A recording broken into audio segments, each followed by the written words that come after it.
دیکھیں امامت اسے کہا جاتا ہے کہ جو دلوں کے بھید جانے، جو ذہنیت کو سمجھے. میں جملہ نہیں پہنچا پایا.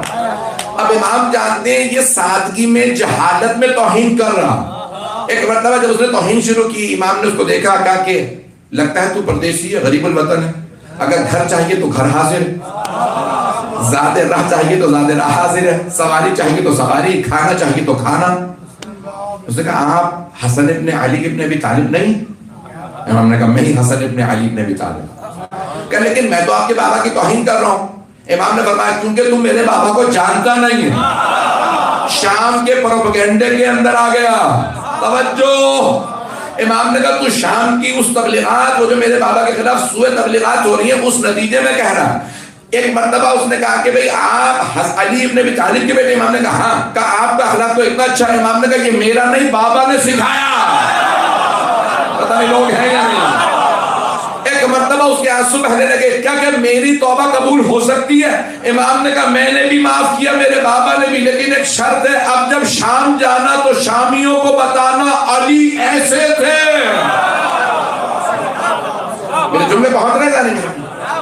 عظمت امام حسن اپنے بابا کا کیسا کیسا دفاع کیا کہ جب شام جانا تو سب کو دفاع. اب آئیے ذرا میں دوسرا بھی رخ پیش کر دوں، سننا چاہیں گے؟ دوسرا بھی یہ کوفے کا حال ہے کہ بھی خارجی سمجھتے ہیں، خوارج جو امام کے خلاف خروج کرے، جنگ کے لیے نکلے. ہمارے تمام فقہا کا فتویٰ ہے کہ خارجی ناسبی کلمہ پڑھے، نماز پڑھے، روزہ رکھے، پھر بھی نجس ہے. کلیئر ہوا؟ جو امام کے خلاف خروج کرے وہ نجس العین ہے، کیونکہ اس نے امام کے خلاف خروج کیا. ناسبی جو امام کا بغض رکھے، عداوت رکھے. آپ لوگ تو پریشان ہو گئے. تو وہ خوارج میں سے تھا. خارجی آیا، آ کے مسجد میں داخل ہو رہا. مسجد میں داخل ہو رہا، اندر آتے ہی مولا کا نام لے کے توہین کرنے لگا. امام حسن مجتبیٰ خطبہ دے رہے ہیں، آپ کے بھائی بھی بیٹھے ہیں اور مسجد بھری ہوئی، مسجد کوفہ. اس نے توہین شروع کی. توجہ دیکھیں فرق ہوتا ہے. میں نے پہلے کہا پہلا نادان تھا، مدینے آیا تھا شام سے، پروپیگنڈے کا شکار تھا. توجہ یہ خارجی تھا. فرق ہے. ابھی بھی مجمع نہیں ہے میرے ساتھ. دونوں کے کردار میں فرق ہے. وہ نادان تھا، امام نے اصلاح کی. اب جب ایک خارجی آیا توہین کرتا ہوا، امام نے ایک مرتبہ خطبہ روکا کہ آئیو الکل، او کتے مسجد میں کیا کر رہا؟ سارے مجمع نے پلٹ کے دیکھا، ایک کتا باہر جا رہا تھا. سارے کے سارا مجمع کہتا ہے یہ مسجد میں کتا آیا کیسے؟ نہیں ہے مجمع. خدا کی قسم نبی اور امام کبھی گالی نہیں نکالتے. نہیں ہے ابھی بھی مجمع. نبی اور امام گالی نہیں نکالتے. حسن مجتبیٰ علیہ السلام نے گالی نہیں نکالی تھی، عصمت کے دشمن کی حقیقت بتائی تھی.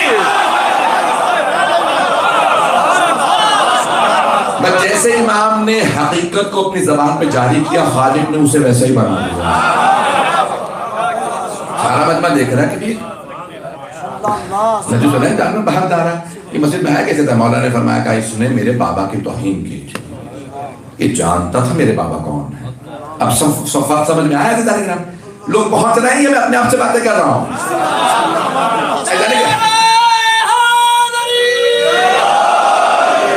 جب نادان توہین کرے تو امام اصلاح کرتے ہیں، لیکن اگر کوئی ناسبی یا خارجی بغض رکھنے والا گستاخی کرے تو توجہ.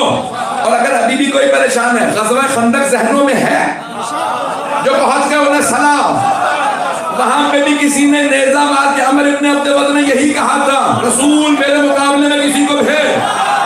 تو پیغمبر نے یہی فرمایا تھا کون؟ کتے کی زبان کو بنتے ہیں. پیغمبر نے اسلام نے پوری زندگی کبھی گالی نہیں نکالی. پیغمبر بھی دوبارہ تعارف کروا رہے ہیں.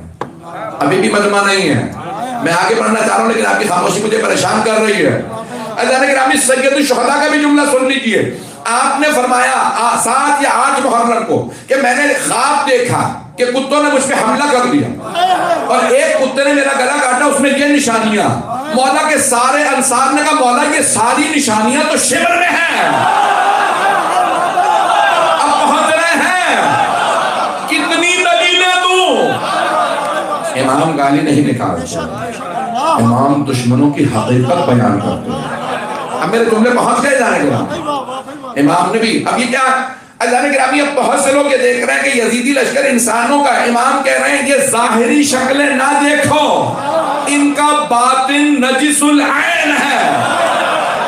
اب میرے جملے پہنچ گئے، امام تعارف کروا، میرے بھائی جو پہنچ گئے انہیں سلام۔ اللہ گرامی امام نے تعارف کروا، یہ جو حملہ کرنے والے ہیں تم ظاہری شکلیں نہ دیکھو، ان کے باطن کو دیکھو۔ جو بغض امامت رکھنے والا ہے اس کی حقیقت کیا ہے؟ یہاں خدا کی قسم ہمارے فقہاء کے یہ جملے موجود ہیں، انجس من الکلاب، کتوں اور خنزیروں سے بھی زیادہ نجس ہے جو امام پہ ہاتھ اٹھائے۔